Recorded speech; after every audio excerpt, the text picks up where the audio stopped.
দর্শকরা, আজকে আমাদের লাঞ্চ মেনুতে কি কি বানিয়েছি দুপুরের জন্য। পেঁয়াজ কলি, উচ্ছে আর শিম দিয়ে ভাজা। ঠিক আছে, উচ্ছেগুলো আর কি শ্যাতলা পড়ে যাচ্ছিলো। আর বাঁধাকপি, যেটা কিনা কালকে বানিয়েছিলাম, তো এটা সকালবেলা রুটি দিয়ে খাওয়া হয়েছে। ঠিক আছে, এখানটায় বানিয়ে নিয়েছি পাতলা করে মসুরির ডাল। এটা হচ্ছে পেঁয়াজ, রসুন, হ্যাঁ, আর ধনেপাতা দিয়ে কুচি করে রয়েছে ডালটা। আচ্ছা, এখানটায় বানিয়েছে, আমার অনেক দিন ধরে খাওয়ার ইচ্ছে ছিল বাট করে উঠতে পারছিলাম না। সেটা কি বলতো, সেটা হচ্ছে চচ্চড়ি।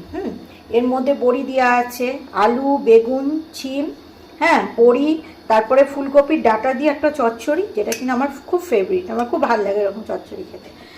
আর সর্বশেষে লাস্টে আছে চিকেন, চিকু আছে, চিকু দেখতে পাচ্ছ, চিকু। তো আজকে সলিড পিস বেশি এনেছে আমার হাজব্যান্ড, সকালবেলায় গিয়ে সলিড পিস বেশি এনেছে। তো এই হচ্ছে ওভারঅল লাঞ্চ মেনু। আর এখানে